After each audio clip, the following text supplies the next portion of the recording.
कहानी की शुरुआत में हम देखते हैं कि जैसे ही लाओ लियू की आंख खुलती है वह पूरी तरह हैरान रह जाता है। उसके बिस्तर पर तीन बेहद खूबसूरत लड़कियां सो रही होती हैं और उसे बिल्कुल समझ नहीं आता कि आखिर यहाँ क्या हुआ है। तभी कमरे का दरवाज़ा खुलता है और उसके पिता कुछ लोगों के साथ अंदर आते हैं। अंदर आते ही उसके पिता गुस्से में लाओ लियू पर बरस पड़ते हैं, लेकिन लाओ लियू अभी भी समझ नहीं पाता कि आखिर मामला क्या है। उसके पिता गुस्से से कहते हैं, क्या तुम्हें पता भी है कि ये तीनों लड़कियां कौन हैं? ये हमारे देश के सबसे बड़े हीरोज की बेटियां हैं और तुम इनके साथ एक ही बिस्तर पर मिले हो। अगर तुम्हारी ऐसी हरकतें जारी रहीं तो पूरे देश की इज्जत मिट्टी में मिल जाएगी। उसी वक्त वहां मौजूद उसका बड़ा भाई, जिसे थर्ड प्रिंस के नाम से जाना जाता है, अपने पिता को और भड़काने लगता है। वह लाल कपड़े पहनी लड़की की तरफ इशारा करके कहता है कि इसका नाम झाओ है और यह जनरल तियानशी की बेटी है। फिर दूसरी लड़की की तरफ इशारा करके बताता है कि यह कैबिनेट कैपिटल की पोतीजुन झाओ है।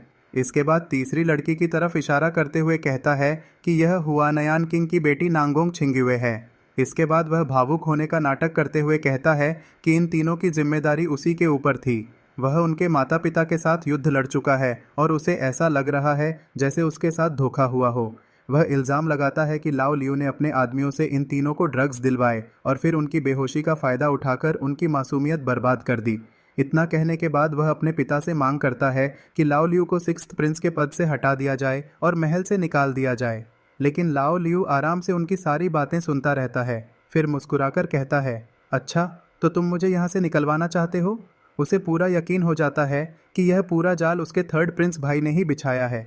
गुस्से में वह सीधा अपने भाई पर टूट पड़ता है और उसकी जमकर पिटाई शुरू कर देता है। थर्ड प्रिंस चीखते हुए कहता रहता है कि यह मुझे मार डालेगा, लेकिन लाओ लियू बिल्कुल नहीं रुकता और उसके चेहरे की हालत खराब कर देता है। उसके पिता वहीं खड़े सब कुछ देखते रहते हैं। आखिरकार गुस्से में अपने गार्ड्स को हुक्म देते हैं कि लाओ लियू को पकड़कर तुरंत डंगन में डाल दिया जाए, क्योंकि उसने उनकी बेइज्जती की है। हुक्म मिलते ही कई गार्ड्स आगे बढ़ते हैं और लाओ लियू को पकड़ लेते हैं, लेकिन लाओ लियू बार बार यही कहता रहता है कि इस पूरी साजिश के पीछे सिर्फ थर्ड प्रिंस का हाथ है। अपने बेटे की बात सुनकर उसके पिता थोड़ी देर सोच में पड़ जाते हैं। फिर कहते हैं, यह लड़का तो बिल्कुल निकम्मा है। मैं अपने इस बेटे को अच्छी तरह जानता हूँ। यह भला एक ही रात में तीन तीन खूबसूरत लड़कियों को कैसे अपने काबू में कर सकता है। अब उन्हें भी शक होने लगता है कि शायद लाओ लियू को फंसाया गया है। इसलिए वह तुरंत गार्ड्स को हुक्म देते हैं कि उसे छोड़ दिया जाए और गार्ड्स भी उसे आज़ाद कर देते हैं। आज़ाद होते ही लाओ लियू अपने हाथ झाड़ते हुए कहता है, देखो तुम्हारी पिटाई करते करते मेरे हाथ तक गंदे हो गए। फिर अपने पिता की तरफ देखकर कहता है, डैड यह झूठ बोल रहा था। इसी दौरान सबकी नज़र फिर उन तीनों लड़कियों पर जाती है। वे अभी भी ड्रग्स के असर में होती हैं और बेहोशी जैसी हालत में बड़बड़ाते हुए कहती हैं, लाओ लियू तुम तो कमाल हो। यह देखकर थर्ड प्रिंस फिर बोलता है कि कल पूरे शहर में इन्हीं तीनों प्रिंसेसेस के गायब होने की बात हो रही थी और हर किसी को लाओ लियू पर ही शक था। लेकिन तभी उनके पिता उसकी बात काटकर कहते हैं, अब तो मुझे तुम पर ही शक होने लगा है। पहले सिक्स्थ प्रिंस को बदनाम करने की कोशिश हुई, फिर इसी महीने उसकी हालत इतनी ख़राब हो गई थी कि वह मरने के करीब पहुंच गया था। कहीं इन सब के पीछे तुम्हारा ही हाथ तो नहीं?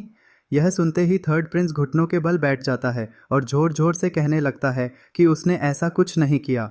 वह कसम खाकर कहता है कि न पहले हुई घटनाओं में उसका हाथ था और न ही पिछली रात जो कुछ हुआ उसमें उसकी कोई भूमिका थी। लेकिन उसके पिता गुस्से में कहते हैं, इन तीनों लड़कियों को ड्रग्स दिए गए हैं। देखो अभी तक इन्हें होश नहीं आया और तुम कह रहे हो कि तुम्हें कुछ भी नहीं पता। बस इतना सुनते ही लाओ लियू अपना आपा खो देता है। वह दौड़कर थर्ड प्रिंस को जोर की लात मारता है, जिससे वह दूर जाकर गिर पड़ता है। फिर उसकी गर्दन पकड़कर उसे उठाता है और उसके चेहरे पर लगातार मुक्के बरसाने लगता है। थर्ड प्रिंस दर्द से जोर जोर से चीखने लगता है। लाओ लियू गुस्से में चिल्लाते हुए कहता है, तुमने ही तो कहा था कि यहाँ कुछ क्रिकेट्स हैं और मुझे उन्हें ढूंढने भेज दिया था। अब ऐसा क्यों दिखावा कर रहे हो जैसे तुम्हारा इस पूरे मामले से कोई लेना देना ही नहीं। इतना कहकर वह फिर उसकी बेरहमी से पिटाई करने लगता है। आखिरकार मार खाते खाते थर्ड प्रिंस टूट जाता है और चिल्लाकर कबूल कर लेता है, हाँ यह सब मैंने ही किया था। उसकी बात सुनते ही उसके पिता गुस्से में कहते हैं, मैंने तुम्हें कितनी बार समझाया है कि अगर तुम दोनों एक दूसरे से नफरत करते हो तो करो, लेकिन एक दूसरे की जान लेने की कोशिश मत किया करो। इतना कहकर वह खुद भी अपने बेटे को सजा देने के लिए उसकी तरफ बढ़ते हैं। अपने पिता को गुस्से में अपनी तरफ आता देखकर थर्ड प्रिंस बुरी तरह घबरा जाता है। तभी दरवाजा खुलता है और एक मंत्री घबराया हुआ अंदर आता है। वह झुककर कहता है, महाराज बाहर जनरल झाओ और प्रिंस मुनान आए हुए हैं। यह बात सुनते ही लाओ लियू के डैड गहरी सोच में पड़ जाते हैं और कहते हैं, आखिर ये तीनों यहाँ क्या करने आ गए। फिर वह मंत्री को एक काम देकर लाओ लियू की तरफ देखते हुए कहते हैं, तुम भी मेरे साथ चलो। लाओ लियू अपने भाई को वहीं छोड़ देता है और अपने डैड के पीछे चल पड़ता है। रास्ते में चलते चलते लाओ लियू के डैड को याद आता है कि वह पहले ही उन तीनों लड़कियों से मिल चुके हैं और उन्हें अपनी बहू बनाना चाहते थे, लेकिन वे तीनों लड़कियां इस बात पर ऐतराज करती रही थीं। वर्तमान में वापस आते ही वह हैरानी से लाओ लियू से पूछते हैं, तुम इन तीनों लड़कियों के बारे में क्या सोचते हो। यह सुनते ही लाओ लियू हंसने लगता है और कहता है, झाओ तो रात को सोते हुए जोर जोर से खर्राटे लेती है और पिछली रात मैं नांगोंग के बहुत करीब था, क्योंकि यह लड़की ऊपर से जितनी सख्त लगती है अंदर से उतनी बिल्कुल नहीं है। यह सुनते ही उसके डैड तुरंत घबराकर कहते हैं, नहीं नहीं, मेरा मतलब यह नहीं था। लाओ लियू कुछ देर सोचता है और फिर कहता है, क्या आप मेरी शादी करवाना चाहते हैं, इसीलिए मुझसे यह सब पूछ रहे हैं। फिर वह अपने दिल में सोचने लगता है, पिछले 8 सालों से मैं एक निकम्मे इंसान का नाटक कर रहा हूँ। ये लोग मेरी इसी कमजोरी का फ़ायदा उठाकर मुझे ख़त्म करना चाहते हैं। इनका कोई इरादा नहीं कि मुझे ऐसे ही जीने दें। अगर मैं डैड को कह दूं कि हाँ मैं इन तीनों से शादी करूंगा, तो हो सकता है उन्हें मेरे बारे में शक हो जाए। उसके डैड उसके कंधे पर हाथ रखकर कहते हैं, मैं ऐसा कोई प्लान नहीं बना रहा, लेकिन जब वे लोग यहाँ आए हैं तो तुम्हें उनसे तमीज़ से बात करनी होगी और जो कुछ भी हुआ है उसके लिए उनसे माफ़ी भी मांग लेना। यह सब सुनकर लाओ लियू सिर्फ हल्का सा मुस्कुराता है, जैसे वह अपने डैड की सारी बात समझ गया हो। सीन फिर सीधा रॉयल कोर्ट में शिफ्ट हो जाता है, जहां एक आदमी खड़े होकर जोर जोर से कह रहा होता है कि लाओ लियू ने उन तीनों लड़कियों की मासूमियत बर्बाद कर दी है। वह कहता है कि उन तीनों के घराने हमेशा से साम्राज्य के वफादार रहे हैं, इसलिए लाओ लियू को ऐसी सख्त सज़ा मिलनी चाहिए जो सबके लिए एक मिसाल बन जाए। कोर्ट में बैठे दूसरे बुजुर्ग भी उसकी बात का साथ देते हुए कहते हैं, हमने हमेशा आपका साथ दिया है, इसलिए इस मामले में भी आपको इंसाफ करना होगा। जो भी सज़ा दी जाए वह बहुत सख्त होनी चाहिए।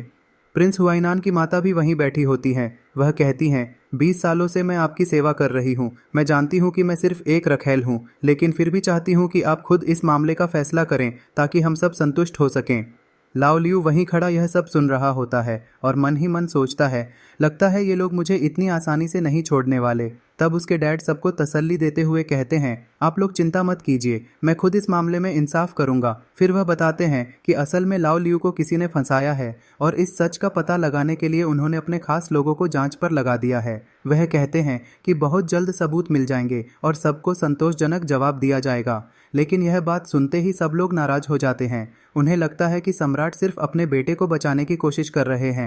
इस पर लाओ लियू के डैड उन्हें समझाते हैं, बात वैसी नहीं है जैसी तुम लोग समझ रहे हो। मेरे बेटे को सच में फंसाया गया है और मैं इसकी जांच करवा रहा हूँ। इसी दौरान सम्राट की एक और पत्नी आगे आती है और गुस्से में कहती है, एक दिन गुजर चुका है और अभी तक आप असली अपराधी का पता भी नहीं लगा सके। इतना कहकर वह अपनी बाजू से एक छोटा सा चाकू निकाल लेती है और अपनी गर्दन पर रखकर धमकी देते हुए कहती है, अगर मेरी बेटी को इंसाफ नहीं मिला तो फिर मेरे जीने का कोई मतलब नहीं। यह देखते ही लाओ लियू तुरंत उसके पास पहुंचता है, उसका हाथ पकड़ता है और प्यार से कहता है, मदर। वह उसे समझाने की कोशिश करता है कि ऐसा कोई जल्दबाजी वाला कदम न उठाए, लेकिन वह तुरंत अपना हाथ छुड़ाकर गुस्से में कहती है, तुमने मेरी बेटी के साथ जो किया, क्या वह काफ़ी नहीं था। लाओ लियू फिर भी उसे मदर कहकर ही बुलाता है। यह सुनकर वह और भी ज़्यादा गुस्से में आ जाती है और मन ही मन सोचती है, क्या इस दुनिया में इतना बेशर्म इंसान भी हो सकता है। कोर्ट में मौजूद सभी लोग भी उस वक्त यही सोच रहे होते हैं। तब लाओ लियू बहुत सुकून से कहता है, मदर, जो होना था वह हो चुका, मैं आपकी बेटी से शादी करना चाहता हूँ। यह बात सुनते ही पूरी कोर्ट एकदम हैरान रह जाती है। सब एक दूसरे की तरफ देखने लगते हैं। उनमें से एक शख्स गुस्से में खड़ा होकर कहता है, तुम खुद को कुछ ज़्यादा ही समझने लगे हो, पहले जाकर अपनी शक्ल तो देख लो। क्या तुम्हें लगता है कि तुम मेरी बहन से शादी करने के लायक हो। तभी वहीं बैठे हुए एक बुजुर्ग मंत्री बोल पड़ते हैं, बस अब बहुत हो गया। फिर वह सम्राट की तरफ देखते हुए कहते हैं, अगर आज इस मामले का फैसला नहीं किया गया तो यहाँ खून बहेगा। यह बात सुनते ही सम्राट थोड़े परेशान हो जाते हैं और सबको समझाने की कोशिश करते हुए कहते हैं, ठीक है, लाओ लियू पागलों जैसी हरकतें ज़रूर करता है, लेकिन उसने कभी भी कानून को अपने हाथ में नहीं लिया। वह ऐसी घटिया हरकत कभी नहीं कर सकता, और जो भी हो, आखिर वह हमारी फैमिली की ही ब्लड लाइन से है। लेकिन उन तीनों लड़कियों के घर वाले यह बात सुनते ही गुस्से में आ जाते हैं। वे अपना चेहरा फेर लेते हैं और कहते हैं, वह आपका गोद लिया हुआ बेटा है, अगर हम चाहें भी तो अपनी बेटियों की शादी उससे नहीं कर सकते। यह सुनते ही सम्राट भी गुस्से में आ जाते हैं और कहते हैं, किसने कहा कि मेरा बेटा तुम्हारी बेटियों से शादी करना चाहता है, यह सिर्फ तुम्हारा वहम है। तभी वहीं बैठे हुए बुजुर्ग मंत्री जल्दी से अपनी सीट से खड़े होते हैं और कहते हैं, मेरा वह मतलब नहीं था, मैं तो सिर्फ इतना कहना चाहता हूँ कि मेरी पोती बचपन से ही बहुत प्रतिभाशाली रही है। वह किसी ऐसे व्यक्ति से कभी शादी नहीं करेगी जिसमें कोई प्रतिभा ही न हो। लाओ लियू यह बात सुनते ही मुस्कुराता हुआ उस मंत्री के पास चला जाता है और कहता है, मैं प्रतिभाशाली हूँ, आप कैसे कह सकते हैं कि मुझ में कोई प्रतिभा नहीं है। तभी वहीं खड़ा एक युवा मंत्री बोल पड़ता है, मेरी बहन ने मुझसे कहा था कि वह सिर्फ उसी आदमी से शादी करेगी जो एक मार्शल आर्टिस्ट हो और उसके साथ साथ उसमें कमांडर बनने की भी काबिलियत होनी चाहिए। मुझे तो तुम्हें ऐसी कोई भी योग्यता नजर नहीं आती। लाओ लियू उसकी बात सुनकर सिर्फ मुस्कुरा देता है, फिर अपने मसल्स दिखाते हुए कहता है, मैं प्रैक्टिस कर सकता हूँ। उसके मसल्स देखते ही उस युवा मंत्री को और भी ज्यादा गुस्सा आ जाता है। इसके बाद लाओ लियू सीधे होंग लियान के पास जाता है और कहता है, मदर इन लॉ, आपने मुझे अपनी बेटी की इतनी सारी शर्तों के बारे में पहले क्यों नहीं बताया। होंग लियान गुस्से से अपना चेहरा बना लेती हैं और कहती हैं, किंग युए ऐसे बेकार आदमी से कभी शादी नहीं करेगी, वह तो सिर्फ एक बुद्धिमान और संस्कारी इंसान से ही शादी करेगी। यह सुनते ही लाओ लियू जोर से हंसने लगता है और कहता है, क्या जबरदस्त संयोग है, क्या आपको नहीं लगता कि मैं एक ऑलराउंडर हूँ। यह सुनते ही होंग लियान का चेहरा गुस्से से लाल हो जाता है।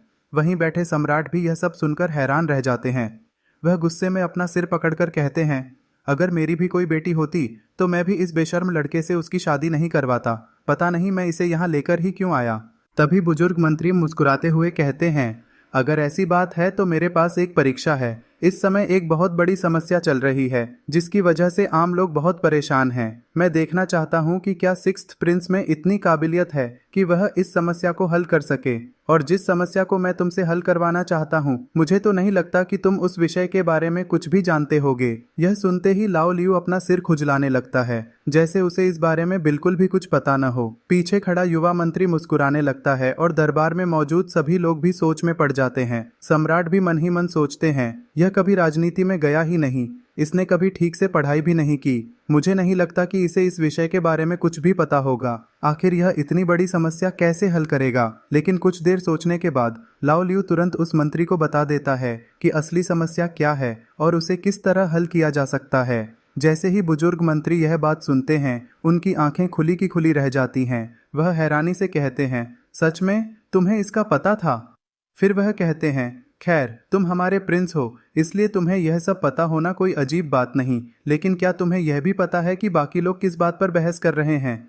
फिर वह बताते हैं कि सब लोग टैक्स के मामले पर आपस में बहस कर रहे हैं। लाओ लियू टैक्स के बारे में अपनी जानकारी साझा करते हुए कहता है, कुछ लोग सिर्फ अपनी जेबें भरने के लिए आम लोगों की जिंदगी मुश्किल बना रहे हैं। यह सुनते ही मंत्री बहुत ज्यादा हैरान हो जाते हैं और तुरंत पूछते हैं, फिर इस समस्या का समाधान क्या है। मैंने अपनी पूरी जिंदगी टैक्स डिपार्टमेंट में गुजार दी, लेकिन मैं भी इस समस्या को हल नहीं कर सका। अगर तुम मुझे कोई ऐसा तरीका बता दो जो मुझे पसंद आ गया तो मैं तुम्हारी शादी के लिए मंजूरी दे दूंगा। यह कहते ही उसके चेहरे पर एक शैतानी मुस्कान आ जाती है। उसे यकीन होता है कि लाओ लियू को इस मुश्किल समस्या का कोई जवाब नहीं पता होगा। उसकी बात सुनकर होंग लियान के चेहरे पर भी शैतानी मुस्कान आ जाती है और उस युवा मंत्री के होठों पर भी हल्की सी मुस्कान आ जाती है। लेकिन लाओ लियू मुस्कुराते हुए जवाब देता है, अगर आप वाकई मेरे फादर इन लॉ होते तो मैं आपको इस समस्या का समाधान जरूर बता देता। यह सुनते ही बुजुर्ग मंत्री को जोर का झटका लगता है। फिर वह लाओ लियू की तरफ उंगली करते हुए कहते हैं, हमें इतना समय हो गया और बहुत से लोग सालों से इस समस्या को हल करने की कोशिश कर रहे हैं, लेकिन किसी को भी इसका हल नहीं मिला। और तुम अभी कह रहे थे कि तुम्हें इसका समाधान पता है, तो फिर बताओ इसका हल क्या है। जनरल झाओ तुरंत उसकी बात को रोकते हुए कहते हैं, पहले तुम्हें हमें उस समस्या का समाधान बताना होगा। लाओ लियू मुस्कुराते हुए जवाब देता है, अगर आप मेरे अंकल बनने के लिए तैयार हो जाएं तो मैं आपको गणित का पूरा समाधान बता दूंगा। यह सुनते ही जनरल झाओ को बहुत गुस्सा आ जाता है। वह अपना चेहरा दूसरी तरफ कर लेते हैं और कहते हैं, क्या तुम मुझसे मजाक कर रहे हो। यह लाखों लोगों की जिंदगी का सवाल है। अगर तुम्हें वाकई इसका जवाब पता है तो तुरंत बताओ। फिर वह आगे कहते हैं, तुम हम पर कोई एहसान नहीं करोगे, बल्कि उन लाखों लोगों पर एहसान करोगे जो इस समय मुश्किल में फंसे हुए हैं। लाओ लियू मुस्कुराता हुआ कहता है, पहले यहाँ एक एग्रीमेंट साइन होगा कि आप अपनी बेटी की शादी मुझसे करवाएंगे। उसके बाद आपको खुद पता चल जाएगा कि मैं सच बोल रहा हूँ या झूठ। यह सुनकर एक औरत मुस्कुराते हुए कहती है, क्या तुम्हें वाकई लगता है कि तुम्हें इस समस्या का समाधान पता है। मेरे पति को भी इतने सालों से इसका हल नहीं मिला। दरबार में मौजूद सभी लोग परेशान नजर आ रहे होते हैं, लेकिन लाओ लियू बिल्कुल भी परेशान नहीं होता। वह इत्मीनान से कहता है, मैं जानता हूँ कि मेरे होने वाले फादर इन लॉ इस समस्या को हल नहीं कर सके और उसके पीछे भी वजह है, लेकिन मैं इस समस्या को जरूर हल कर सकता हूँ। तभी बुजुर्ग मंत्री बोलते हैं, जरा तो देखो तुम लोग इस लड़के को किस हालत में यहाँ लेकर आए हो, और अब तुम चाहते हो कि हम अपनी बेटी की शादी इससे कर दें। यह भला कैसे मुमकिन है। यह सब सुनकर सम्राट अपना सिर पकड़कर बैठ जाते हैं अब उन्हें भी लगने लगता है कि उनका बेटा वाकई पागल हो चुका है। बुजुर्ग मंत्री फिर कहते हैं, इसमें प्रतिभा तो वैसे ही नहीं है और ऊपर से इतनी बड़ी बड़ी बातें कर रहा है। अगर तुम वाकई चाहते हो कि मैं अपनी पोती की शादी इससे करवा दूं, तो पहले इसे 1 महीने के अंदर इस समस्या को हल करके दिखाना होगा। फिर वह कहते हैं, और अगर यह इस समस्या को हल कर दे तो मैं वादा करता हूं कि अपनी पोती की शादी इसी से करवा दूंगा। लेकिन उसके बाद वह एक और शर्त रखते हुए कहते हैं, सिर्फ यही नहीं, इसे 3 समस्याएं हल करनी होंगी। यह सुनकर लाओ लियू हैरानी से कहता है, 3? तभी एक व्यक्ति तुरंत बोल पड़ता है, 3 समस्याएं तो बहुत दूर की बात है। अगर यह सिर्फ एक ही समस्या हल कर दे तो भी बहुत बड़ी बात होगी। जनरल झाओ भी आगे बढ़कर कहते हैं, हाँ हाई मिनिस्टर, अगर यह हमारी समस्या भी हल कर देता है तो मैं भी अपनी बहन की शादी इससे करवा दूंगा। लेकिन वह मन ही मन मुस्कुराते हुए सोच रहे होते हैं, यह तो सरकार के सामान्य काम भी हल नहीं कर सकता, हमारी इतनी बड़ी समस्या कैसे हल करेगा। तभी किंग युए भी कहती है, हाँ हाई मिनिस्टर, अगर 6th प्रिंस सिर्फ 1 महीने के अंदर अपनी बीमारी ठीक कर ले तभी मैं उससे शादी करने के बारे में सोचूंगी। यह सुनकर सम्राट फिर से अपना माथा पकड़कर बैठ जाते हैं। तब लाओ लियू के खिलाफ एक और शर्त रखी जाती है, अगर वह यह सब न कर सका तो उसे 6th प्रिंस के पद से हटा दिया जाएगा और एक आम आदमी बना दिया जाएगा। बाकी सभी मंत्री भी तुरंत इस बात से सहमत होते हुए कहते हैं, हाँ हम भी यही चाहते हैं। सम्राट बहुत ज़्यादा परेशान नजर आ रहे होते हैं, लेकिन लाओ लियू के चेहरे पर मुस्कान होती है और वह तुरंत इस शर्त को स्वीकार कर लेता है। फिर वह अपने डैड की तरफ देखकर कहता है, डैड बस आप मेरी गारंटी दे दीजिए। सम्राट को समझ नहीं आ रहा होता कि वह क्या जवाब दें, लेकिन आखिरकार मजबूरी में वह भी इस समझौते के लिए तैयार हो जाते हैं। यह मामला खत्म होते ही लाओ लियू एक कमरे में जाता है जहाँ युन झाओ उसका इंतजार कर रही होती है। लाओ लियू उससे कहता है, कल रात जो कुछ भी हुआ था मैंने उसे संभालने की पूरी कोशिश की है। इस पर युन झाओ कहती है, मैं तुम्हारी बात मान सकती हूँ, लेकिन बाकी दोनों का क्या? छिंग्युए और नांगोंग तुम्हें कभी माफ नहीं करेंगी। दोनों मार्शल आर्टिस्ट हैं और खास तौर पर छिंग्युए बहुत ताकतवर है। इतने में अचानक पीछे से एक डंडा आकर लाओ लियू के सिर पर लगता है और वह तुरंत बेहोश हो जाता है। जब उसे होश आता है तो वह देखता है कि वह एक खंभे के साथ मजबूती से बंधा हुआ है और उसके सामने वे तीनों लड़कियां खड़ी हैं। उनमें से 2 लड़कियां कहती हैं, चलो मिलकर इसे खत्म कर देते हैं, मैं अभी तलवार लेकर आती हूँ। तलवार का नाम सुनते ही लाओ लियू के होश उड़ जाते हैं और वह जोर जोर से चिल्लाने लगता है, मुझ पर रहम करो। तीनों लड़कियां उसे गौर से देखकर कहती हैं, अच्छा तो तुम जाग गए हो। डर के मारे लाओ लियू के पसीने छूट रहे होते हैं और वह घबराकर कहता है, अरे तुम तीनों लड़कियों पहले मेरी बात तो सुनो। यह सुनते ही झाओ अपना चाकू निकाल लेती है और उसे मजबूती से पकड़ लेती है। जैसे ही वह चाकू लाओ लियू की तरफ करती है, लाओ लियू बुरी तरह घबरा जाता है और कहता है, युन झाओ तुम तो कह रही थी कि तुम मेरी बीवी बनोगी और अब मेरे सामने चाकू लेकर खड़ी हो। यह सुनते ही युन झाओ हंसने लगती है। लाओ लियू जोर जोर से चिल्लाते हुए कहता है, मुझे खोल दो, अगर तुम में हिम्मत है तो पहले मुझे आज़ाद करके देखो। इस पर झाओ कहती है, ठीक है हम तुम्हें छोड़ देते हैं, लेकिन उसके बाद तुम्हें मेरे साथ लड़ाई करनी होगी। फिर युन झाओ आगे बढ़कर पूछती है, क्या तुम वाकई चाहते हो कि हम तुम्हें छोड़ दें? लाओ लियू तुरंत कहता है, हाँ वैसे भी भविष्य में तुम मेरी पत्नी बनने वाली हो। यह सुनकर युन झाओ मुस्कुराती है और कहती है, ओह अच्छा तो ऐसी बात है। इतना कहकर वह उसकी रस्सी खोल देती है। जैसे ही लाओ लियू को आज़ाद किया जाता है वह तुरंत एक अजीब सी हैंड टेक्निक की प्रैक्टिस करने लगता है। लाओ लियू मुस्कुराते हुए कहता है, मैं तुम पर रहम करूंगा। फिर वह नांगोंग की तरफ देखकर कहता है, सबसे पहले मैं तुम्हारी कमर को छूंगा। इतना कहकर वह बहुत तेजी से मूव करता है और पलक झपकते ही नांगोंग के पीछे पहुंच जाता है। जैसे ही वह उसकी कमर को छूने लगता है नांगोंग के होश उड़ जाते हैं, लेकिन अगले ही पल वह अपनी ताकत दिखाते हुए जोरदार लात मारकर लाओ लियू के सीने पर दे मारती है। फिर वह गुस्से में पूछती है, अब भी मेरी कमर को छूना चाहोगे? लाओ लियू मुश्किल से उठते हुए मुस्कुराता है और कहता है, नहीं अब नहीं करूँगा। यह देखकर छिंग्युए मुस्कुराते हुए उसके पास आती है और कहती है, ये तो कोई बात नहीं हुई, तुम्हें मेरे साथ भी लड़ना होगा। यह सुनते ही लाओ लियू तुरंत घबरा जाता है और कहता है, नहीं बस बहुत हो गया।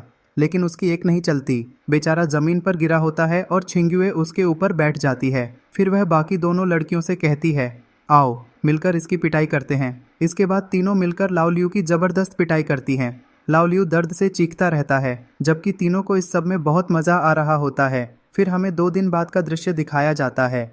इतनी पिटाई की वजह से लाओ लियू की हालत बहुत ख़राब हो चुकी होती है। तीनों लड़कियां उसके सामने खड़ी होती हैं और युन झाओ कहती है, अब हमें पता चल गया है कि तुम वाकई इस मामले में फंस गए थे, लेकिन जो भी समस्या है तुम्हें उसे खुद ही हल करना होगा। लाओ लियू इत्मीनान से कहता है, सबसे पहले मैं जाओ फैमिली की समस्या 1 महीने के अंदर हल करूंगा, फिर नांगोंग फैमिली के अंदरूनी मामले भी ठीक करूंगा, और जो किंग ऑफ गोनान के टैक्स वाले मामले का वादा किया था वह भी पूरा करूंगा। फिर वह मुस्कुराते हुए कहता है, मैंने सबके साथ शर्त लगाई है कि अगर मैं ये सारी समस्याएं हल कर दूं तो तुम तीनों की शादी मुझसे करवा दी जाएगी, और अगर मैं नाकाम रहा तो मुझे 6th प्रिंस के पद से हटाकर एक आम आदमी बना दिया जाएगा। यह सुनते ही छिंग्युए गुस्से में कहती है, क्या तुम वाकई हमसे शादी करना चाहते हो? तुम सिर्फ सपने देख रहे हो। यूनझाओ तुरंत कहती है, मैंने तो हमेशा कहा है कि मैं सिर्फ एक प्रतिभाशाली आदमी से ही शादी करूंगी। छिंग्युए कहती है, और मैं सिर्फ उसी व्यक्ति से शादी करूंगी जो मार्शल आर्ट्स में माहिर हो। फिर नांगोंग कहती है, और मैं सिर्फ उसी आदमी को अपना पति बनाऊंगी जो राजनीति और रणनीति दोनों में विशेषज्ञ हो। लाओ लियू मुस्कुराते हुए पूछता है, अगर मैं 1 महीने के अंदर अपनी सारी समस्याएं हल कर दूं तो क्या तुम तीनों मुझसे शादी करने से मना नहीं करोगी?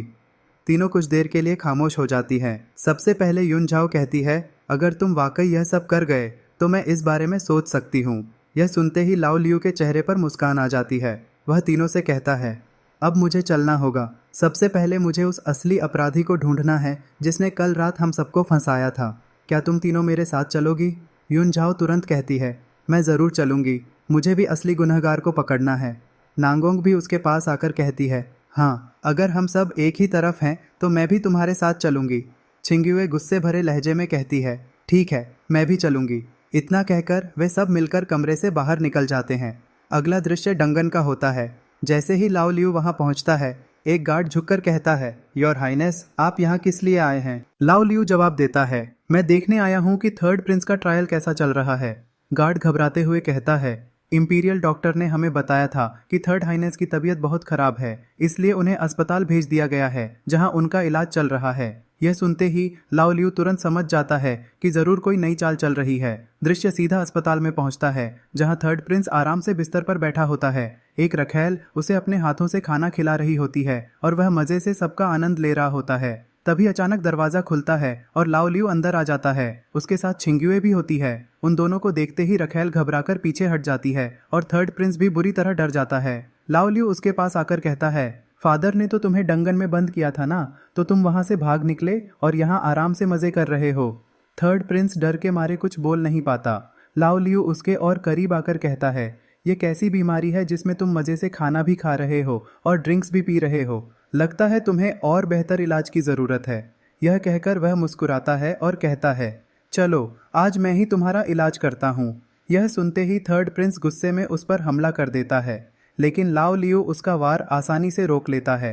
अगले ही पल वह उसे जोरदार लात मारकर बिस्तर पर गिरा देता है और उसके ऊपर चढ़कर लगातार मुक्के बरसाना शुरू कर देता है। यह सब देखकर छिंग्युए के चेहरे पर मुस्कान आ जाती है। अब उसे समझ आ जाता है कि पहले लाओ लियू ने जानबूझकर खुद को पिटने दिया था, क्योंकि वह असल में इन तीनों के साथ लड़ना ही नहीं चाहता था। उधर लाओ लियू बिना रुके 3rd प्रिंस पर लगातार मुक्के बरसाता रहता है और 3rd प्रिंस दर्द से जोर जोर से चीखने लगता है। 3rd प्रिंस बहुत बुरी तरह पिट रहा होता है और दर्द से चीखने लगता है। आखिरकार वह हार मानकर चिल्लाते हुए कहता है, बस बस, मैं तुम्हें सब सच बता देता हूँ। यह पूरी योजना मेरी ही थी, मैं ही था जिसने यह सारी चाल चली थी। लेकिन इतना सुनने के बाद भी लाओ लियू का गुस्सा शांत नहीं होता। वह गुस्से में कहता है, वे तीनों लड़कियां यहाँ सिर्फ ट्रेनिंग के लिए आई थीं और तुमने उन्हें भी इस साजिश में फंसा दिया। 3rd प्रिंस दर्द से चिल्लाते हुए कहता है, लेकिन तुमने भी तो उन तीनों के साथ। उसकी बात पूरी होने से पहले ही लाओ लियू उसकी पिटाई दोबारा शुरू कर देता है। एक तरफ खड़ी छिंगझाओ यह सब देखकर गहरी सोच में पड़ जाती है। वह मन ही मन सोचती है, सब कहते थे कि लाओ लियू बिल्कुल बेकार है, लेकिन अब तो वह बिल्कुल भी ऐसा नहीं लग रहा। वह पहले से बहुत ज़्यादा बदल चुका है। लाओ लियू अभी भी 3rd प्रिंस को लगातार पीट रहा होता है कि तभी उसके डैड कुछ लोगों के साथ वहां आ जाते हैं। यह नज़ारा देखते ही 3rd प्रिंस की माँ तुरंत दौड़कर अपने बेटे के पास पहुंच जाती है और उसे अपनी बाहों में ले लेती है। फिर वह गुस्से में लाओ लियू पर चिल्लाती है, तुम्हारी हिम्मत कैसे हुई मेरे बेटे को इतना मारने की? जब से तुम्हारी माँ की मौत हुई है तब से तुम बिल्कुल बदतमीज़ हो गए हो। तुम्हें तो अपने भाइयों का ख्याल रखना चाहिए था। तुम पहले ही अपने भाई की इतनी पिटाई कर चुके हो, फिर भी तुम्हें ज़रा सी भी शर्म नहीं आती। वह औरत सम्राट की तरफ देखकर कहती है, इसे इस हरकत की सजा मिलनी चाहिए। लेकिन लाओ लियू तुरंत जवाब देता है, इसी ने मुझे कल रात ड्रग्स दिए थे और इसी ने मुझे फंसाने की पूरी साजिश रची थी। यह बात सुनते ही थर्ड प्रिंस की माँ हैरान रह जाती है। फिर वह अपना लहजा बदलते हुए कहती है, मैं मानती हूँ कि मेरे बेटे से गलती हुई है, लेकिन आखिर वह भी तो आपका ही बेटा है। मैं वादा करती हूँ कि आज के बाद मैं इसे बहुत सख्ती से रखूंगी। यह कहकर वह थर्ड प्रिंस की तरफ देखते हुए कहती है, अब बस भी करो, बेहोशी का नाटक बंद करो, जल्दी से घुटनों के बल बैठो और सबसे अपनी गलती की माफ़ी मांगो। थर्ड प्रिंस तुरंत उठकर घुटनों के बल बैठ जाता है। वह रोते हुए सम्राट से माफ़ी मांगता है और फिर लाओ लियू की तरफ देखकर कहता है, सिक्स्थ ब्रदर, मुझे माफ़ कर दो, मुझसे बहुत बड़ी गलती हो गई। इसी दौरान सेकंड प्रिंस भी वहां आ जाता है और खामोशी से पूरा दृश्य देखने लगता है। फिर वह सम्राट से कहता है, जो कुछ भी हुआ अब इस मामले को यहीं खत्म कर देना चाहिए। थर्ड ब्रदर से गलती हुई है और वह उसकी माफ़ी भी मांग रहा है। इसके बाद वह लाओ लियू की तरफ देखकर कहता है, सिक्स्थ ब्रदर, तुम्हें भी अब थर्ड ब्रदर को माफ़ कर देना चाहिए, आखिर वह हमारा ही भाई है। यह बात सुनकर लाओ लियू के मन में पुरानी यादें ताज़ा हो जाती हैं। उसे याद आता है कि जब वह बहुत छोटा था तब इसी महल के सामने उसकी माँ की हत्या कर दी गई थी। वह अपनी माँ को देखकर जोर जोर से रोना चाहता था, लेकिन उसकी माँ ने मरते समय उसे चुप रहने का इशारा किया था। यह सब याद करते ही सम्राट भी गहरी सोच में डूब जाते हैं। वह मन ही मन सोचते हैं, मैंने कभी इस बच्चे पर ध्यान ही नहीं दिया। मैं उसका पिता था। उसकी माँ की मौत के बाद मुझे इसे और ज़्यादा प्यार देना चाहिए था। यह सब सोचते सोचते सम्राट का दिल पिघलने लगता है। तभी लाओ लियू धीरे धीरे चलकर सम्राट के पास आता है। उसी समय सेकंड प्रिंस भी सम्राट के करीब खड़ा होता है। यही पल सबको हैरान करते हुए वह उठता है और अचानक सेकंड प्रिंस के चेहरे पर जोरदार मुक्का मार देता है। सेकंड प्रिंस सीधा जमीन पर जा गिरता है। यह देखकर सम्राट भी हैरान रह जाते हैं और तुरंत लाओ लियू को रोक देते हैं। लेकिन लाओ लियू बिल्कुल मासूम चेहरा बनाकर कहता है, ब्रदर, मुझे माफ कर देना, मुझसे गलती से यह हो गया। यह सुनते ही वहां मौजूद सभी लोग हैरान रह जाते हैं। सबके मन में एक ही सवाल होता है, यह अभी क्या हुआ। सेकंड प्रिंस भी गुस्से से पागल हो जाता है और चिल्लाते हुए कहता है, इसने मुझे सबके सामने मारा है, इसे तुरंत जेल में डालो और मुझे इंसाफ दिया जाए। फिर वह मन ही मन सोचता है, मैंने तो सिर्फ इसे थर्ड ब्रदर को माफ़ करने के लिए कहा था, आखिर इसने मुझे ही क्यों मार दिया। लेकिन अगले ही पल वह खुद ही सोचने लगता है, अगर मैं इस बात को और ज़्यादा बढ़ाऊंगा तो शायद नुकसान मेरा ही हो जाएगा। इसलिए वह गहरी सांस लेता है और फैसला करता है कि फिलहाल इसी बात को यहीं खत्म कर देना ही बेहतर होगा। सम्राट कहते हैं, हमें तो सिर्फ इतना चाहिए था कि तुम अपने थर्ड ब्रदर को माफ़ कर दो। लेकिन फिर वह लाओ लियू की तरफ देखकर कहते हैं, अगर तुम वाकई लाओ लियू की माफ़ी पाना चाहते हो तो तुम्हें उसकी शर्त माननी होगी। फिर सम्राट लाओ लियू से पूछते हैं, तुम्हारा इस बारे में क्या ख्याल है। लाओ लियू कुछ देर सोचता है और फिर कहता है, ठीक है, लेकिन इस बार मैं खुद सेकंड ब्रदर के घर जाऊंगा और अपना काम खुद पूरा करूंगा। सम्राट उसकी बात मान लेते हैं और कहते हैं, ठीक है, जैसी तुम्हारी मर्जी। लेकिन वहाँ मौजूद सभी लोग यह सब देखकर हैरान रह जाते हैं। किसी को समझ नहीं आता कि आखिर चल क्या रहा है। इसके बाद लाओ लियू सीधे छिंगयाओ की दादी से मिलने का प्लान बनाता है, क्योंकि उसे छिंगयाओ फैमिली की समस्याएं हल करनी थीं। छिंगयाओ को अभी भी यकीन नहीं होता कि लाओ लियू उनकी फैमिली की समस्या हल कर सकता है, लेकिन लाओ लियू उससे शर्त लगा लेता है। कुछ देर बाद लाओ लियू छिंगयाओ फैमिली के घर पहुंच जाता है। वहां दादी बैठी होती हैं और लाओ लियू उन्हें देखते ही मुस्कुराकर कहता है, ग्रैंडमा। यह सुनते ही दादी हैरान रह जाती हैं और सोचने लगती हैं कि इसने मुझे ग्रैंडमा क्यों कहा। फिर लाओ लियू एक तरफ खड़े छिंगयाओ के अंकल को देखकर कहता है, अंकल। यह सुनते ही वह व्यक्ति गुस्से में आ जाता है और कहता है, इसकी इतनी हिम्मत कैसे हुई कि मुझे अंकल कहे। लाओ लियू मजाकिया अंदाज में मुस्कुराते हुए कहता है, इतना शर्मा क्यों रहे हैं, सबके सामने मेरा परिचय तो करवा दीजिए। यह बात सुनते ही छिंगयाओ का चेहरा शर्म से लाल हो जाता है। उस समय वहाँ कुछ और लोग भी मौजूद होते हैं। उनमें से एक व्यक्ति मजाक उड़ाते हुए कहता है, वाह, यह तो बहुत ही बेशर्म निकला। एक और आदमी कहता है, हमने इसके बारे में सिर्फ कहानियां सुनी थीं, लेकिन आज पहली बार इसे अपनी आंखों से भी देख लिया। तभी एक बुजुर्ग आदमी बोल पड़ता है, तुम प्रिंस जरूर हो, लेकिन तुम में हमारी छिंगयाओ फैमिली के सामने खड़े होने की भी काबिलियत नहीं है। वहीं एक बुजुर्ग औरत आराम से चाय पीते हुए कहती है, योर हाइनेस, ये लोग आपके बारे में जो भी कह रहे हैं उन्हें माफ़ कर दीजिए।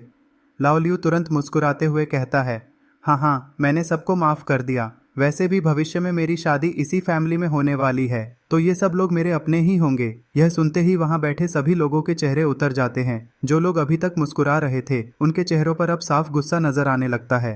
फिर लाओ लियू सबके सामने छिंगयाओ के साथ अपने रिश्ते की बात करता है। यह सुनते ही छिंग्याओ को बहुत गुस्सा आ जाता है और वह तुरंत लाओ लियू के चेहरे पर जोरदार मुक्का मार देती है। फिर वह गुस्से में कहती है, अभी तुमने क्या कहा? यह देखकर उसके अंकल को भी बहुत गुस्सा आ जाता है।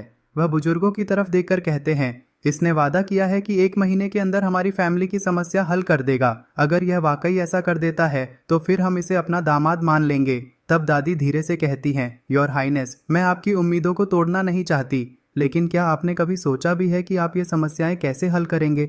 आपको इन चीज़ों का कोई अनुभव नहीं है, इसलिए बेहतर यही होगा कि चुपचाप वापस चले जाइए।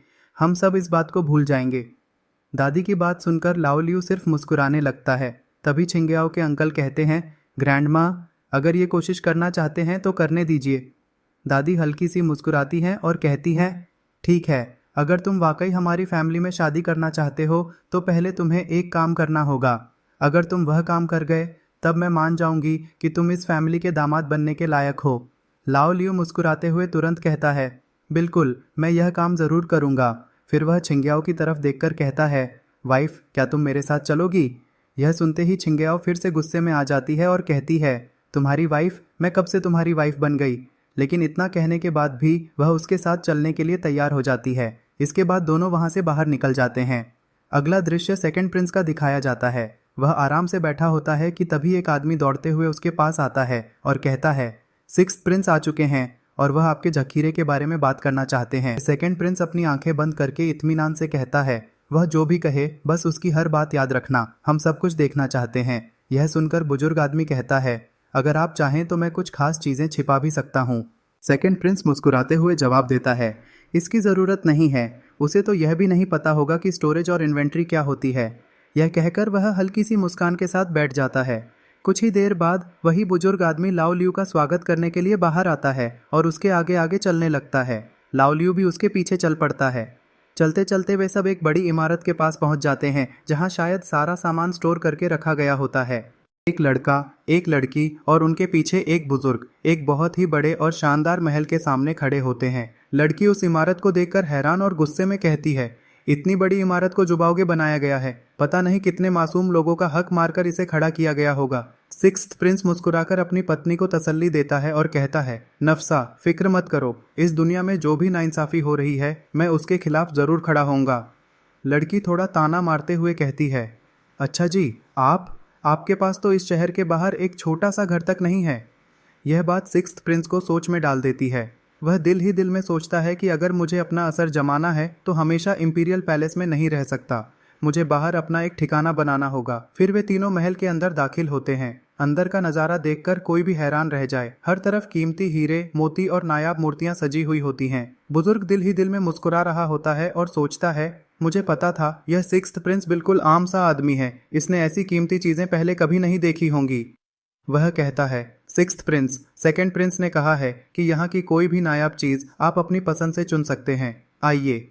लड़की को उस बुजुर्ग का रवैया बिल्कुल पसंद नहीं आता और वह धीरे से कहती है, यह हमें कम समझ रहा है, जल्दी से जेंगो स्वॉर्ड ढूंढो, लिंगजुन के आने से पहले हमें तलवार लेकर निकलना होगा। मगर 6th प्रिंस बहुत ही शांत रहता है। वह कहता है, तुम पहले जाकर लोगों को बुलाओ, मैं यहाँ थोड़ा और देखना चाहता हूँ। लड़की हैरान होकर पूछती है, लोगों को क्यों बुलाना है? प्रिंस उसके करीब आकर धीरे से कहता है, क्या तुम्हें लगता है मुझे पता नहीं कि तियानसे मेंशन के लोग छिपकर हमारा पीछा कर रहे हैं? जाओ और उन्हें बुलाओ, वरना यह तलवार हमारे हाथ नहीं आएगी। लड़की वहाँ से चली जाती है और बुजुर्ग परेशान होकर प्रिंस के पास आता है।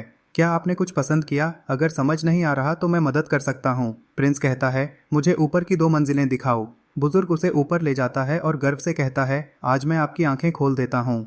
जब वे तीसरी मंजिल पर पहुंचते हैं तो वहां सिर्फ हथियारों का भंडार होता है और बिल्कुल बीच में एक बहुत ही शानदार तलवार रखी होती है। प्रिंस मन ही मन सोचता है, क्या यही वह महान शक्ति वाली तलवार है? बुजुर्ग कहता है, आपकी नज़र बहुत तेज है, यह वाकई एक नायाब खजाना है। प्रिंस आगे बढ़कर तलवार उठा लेता है। बुजुर्ग घबराकर चीखता है, नहीं, यह इस पूरी जगह का सबसे बड़ा खजाना है। सेकंड प्रिंस कभी इजाज़त नहीं देंगे कि आप इसे ले जाएं। प्रिंस गुस्से में कहता है, मैं यहाँ हुक्म के मुताबिक खजाना चुनने आया हूँ, मैं इसे क्यों नहीं ले जा सकता? अगर लिंगजुन खुद भी आ जाएं तो उन्हें भी यह मानना पड़ेगा। बुजुर्ग भी गुस्से में कहता है, आप सिर्फ नाम के प्रिंस हैं, एक निकम्मे इंसान। अगर आपने यह तलवार ली तो जिंदा बाहर नहीं जा सकेंगे। यह सुनते ही सिक्स्थ प्रिंस अपनी तलवार निकालता है और एक ही वार में बुजुर्ग पर हमला कर देता है।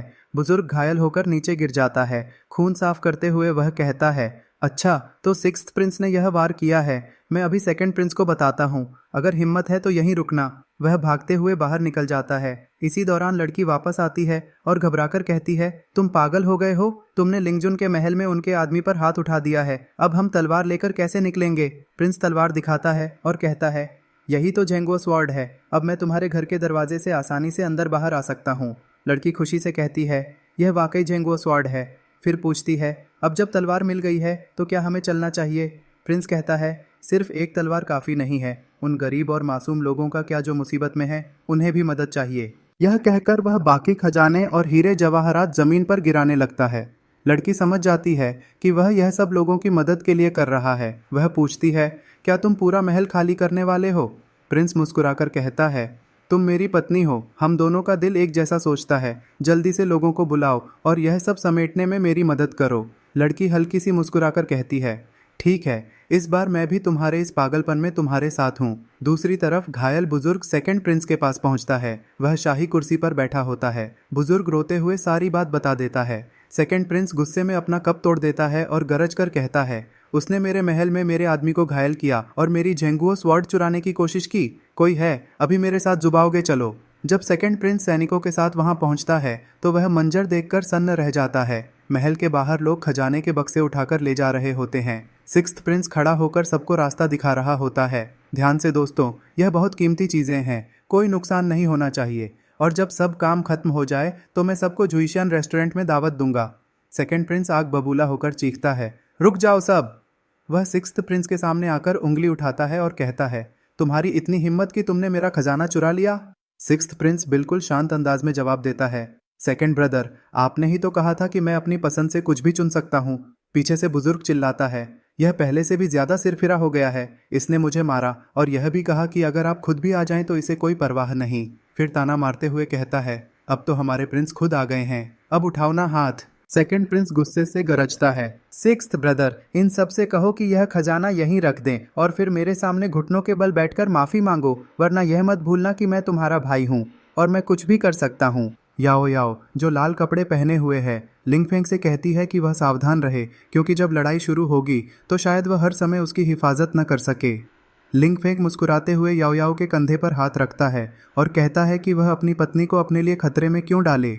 वह उसे पीछे रहने के लिए कहता है और बोलता है कि वह खुद सब संभाल लेगा। अगले ही पल दोनों एक विशाल दरवाजे के सामने खड़े होते हैं, जहां दुश्मन उनका रास्ता रोके हुए होते हैं। लिंगफेंग अपने बड़े भाई एरगे से कहता है कि उनके पिता फू हुआंग ने उन्हें एक तोहफा चुनने की इजाज़त दी थी, तो क्या एरगे उनके आदेश का उल्लंघन करना चाहता है?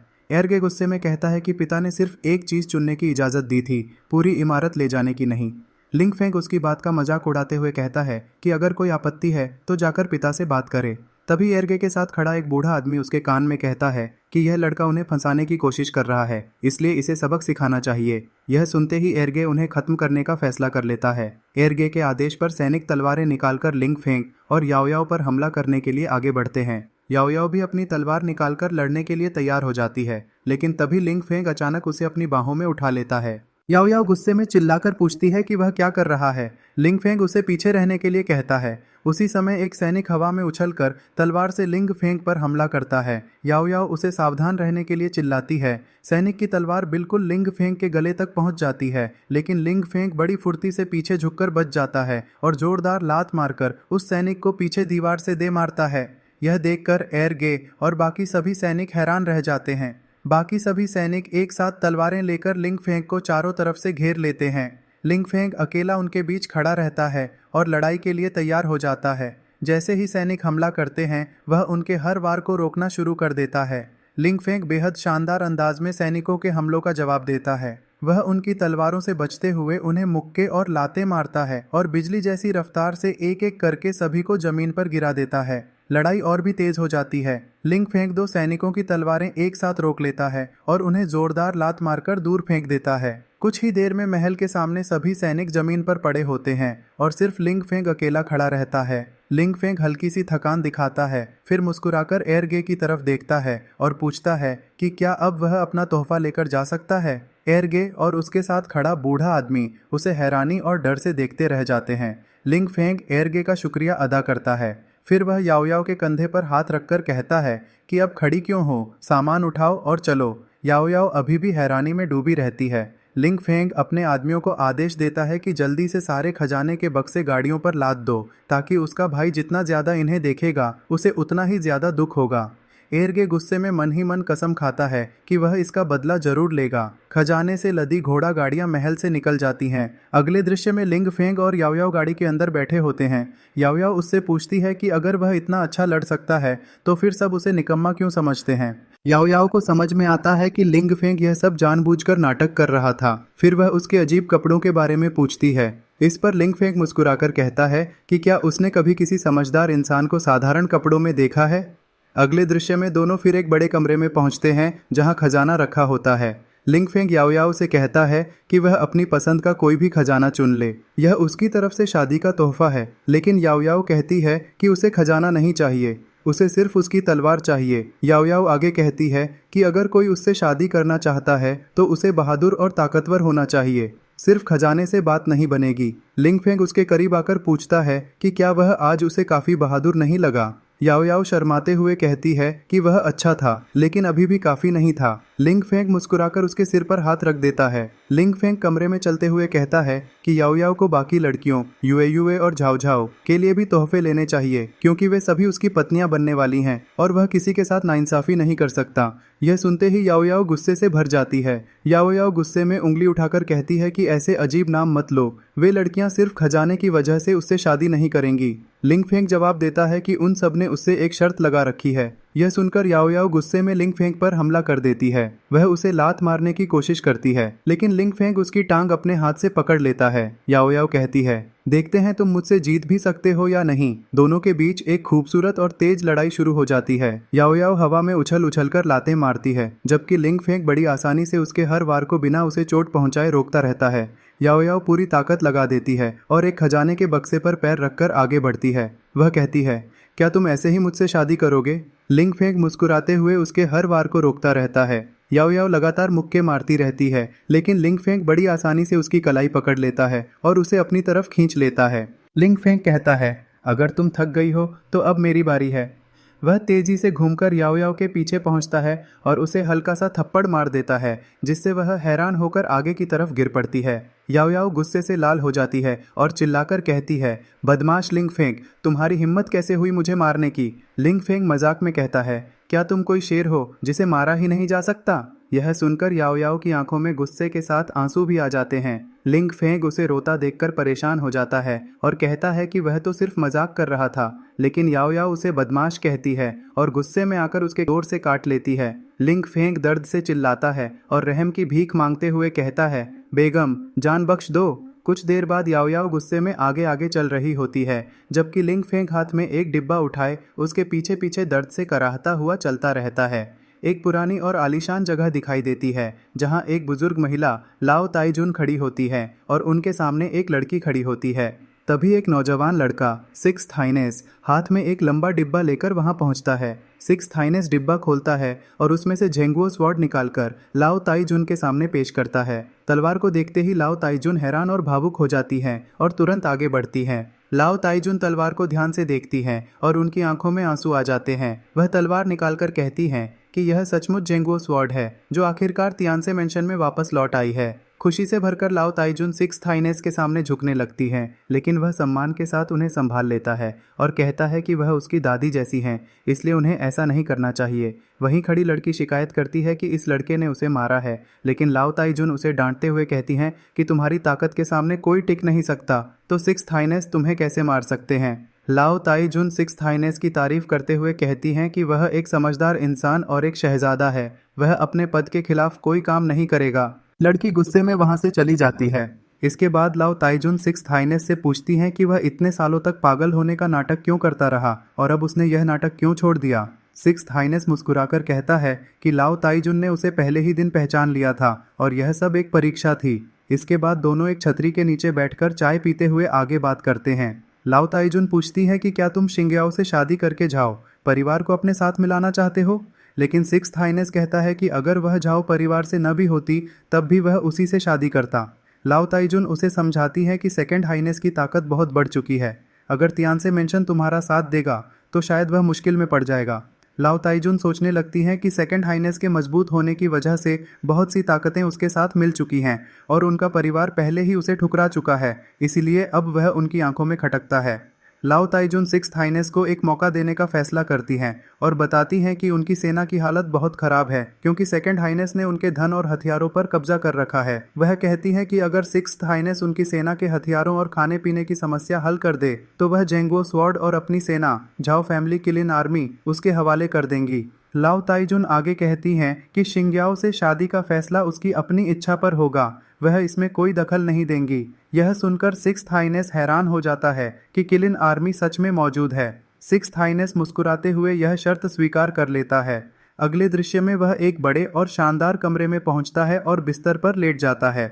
लेटे हुए वह किलिन आर्मी के बारे में सोचता है कि उसमें सिर्फ 1000 सैनिक हैं, लेकिन उन्होंने सैकड़ों युद्ध जीते हैं। फिर वह खुश होता है कि पैसों की समस्या भी हल हो गई है। सिक्स्थ हाइनेस उठता है और एक बड़ी अलमारी खोलता है। वहां से वह सफ़ेद और सुनहरे रंग के कपड़े निकालकर उन्हें ध्यान से देखता है।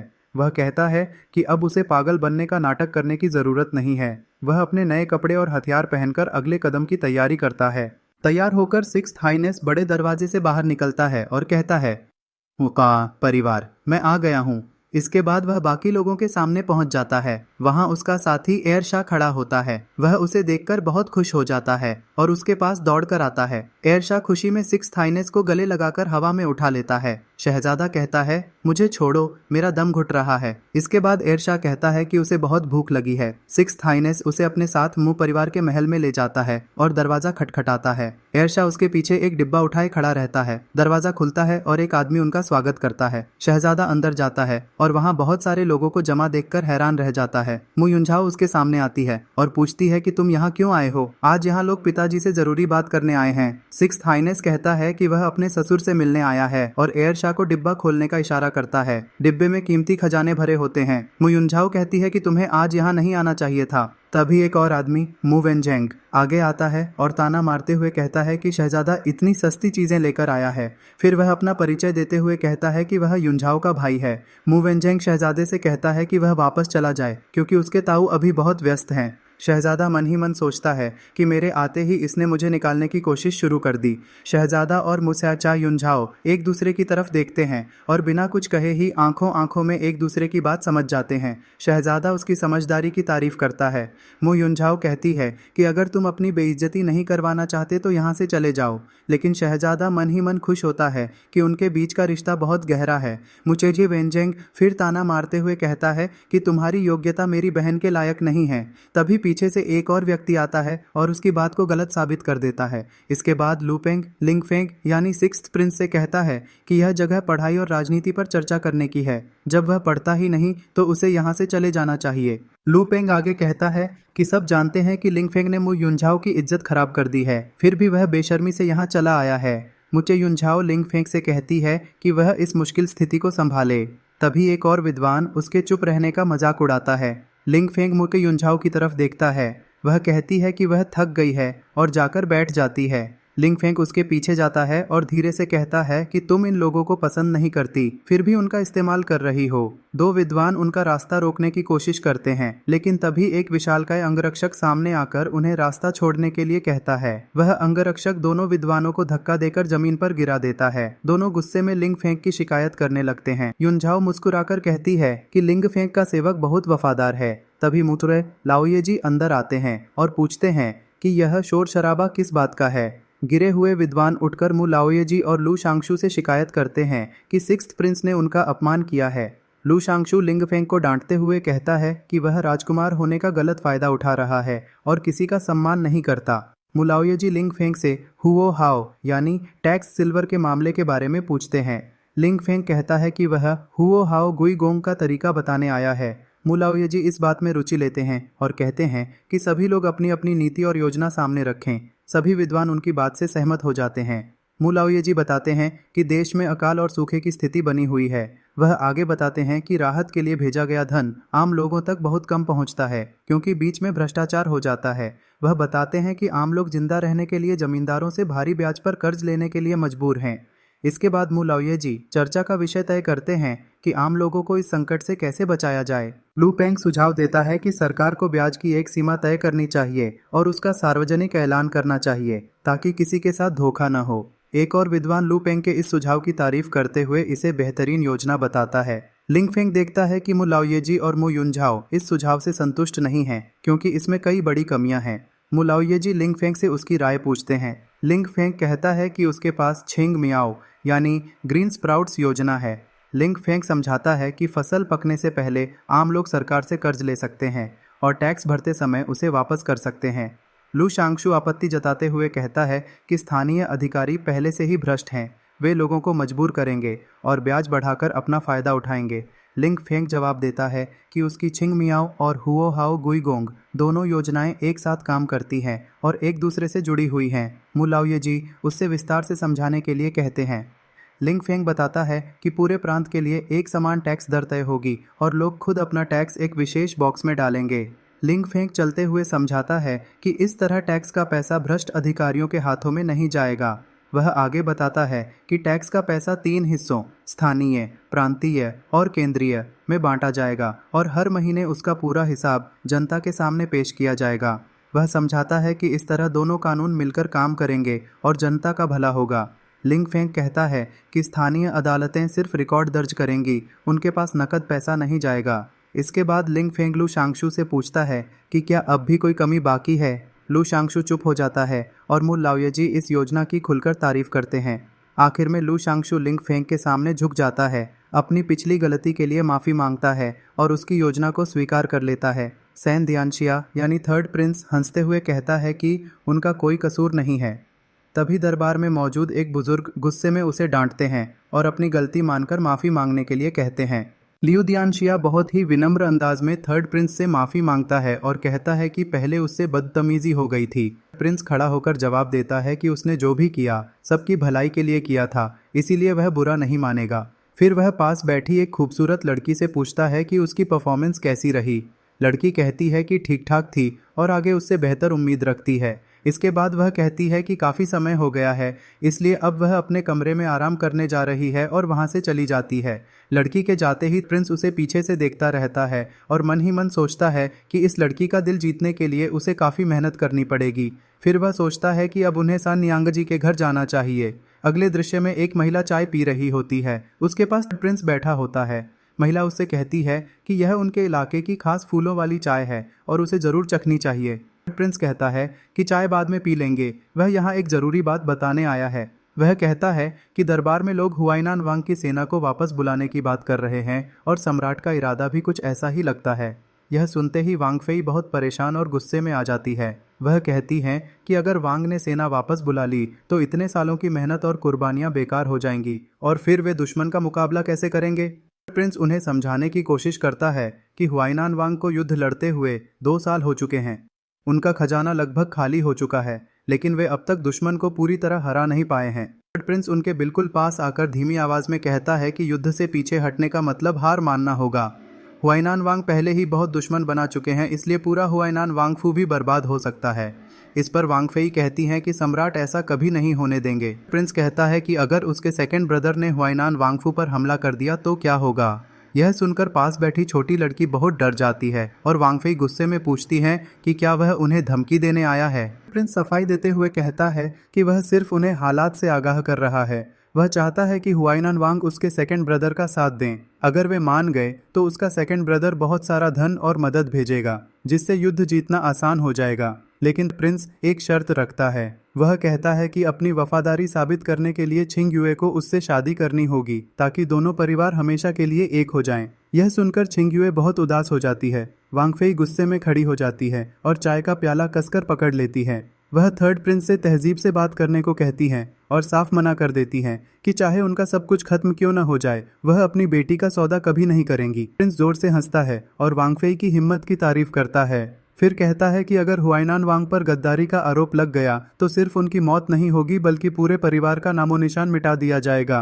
वांग फेई मन ही मन बहुत परेशान हो जाती है और सोचती है कि दरबार में आधे से ज्यादा लोग सेकंड प्रिंस के पक्ष में हैं। अगर हुआइनान वांग युद्ध नहीं जीत पाए तो उनका क्या होगा। वांग फेई गहरी चिंता में पड़ जाती है कि क्या सचमुच उनका परिवार इस संकट से बाहर नहीं निकल पाएगा। प्रिंस मुस्कुराकर छिंगयुए से कहता है कि जिंदा रहना सबसे जरूरी है और उन्हें सोचने के लिए थोड़ा समय देता है। छिंगयुए बहादुरी से जवाब देती है कि प्रिंस उन्हें डराने की कोशिश न करे।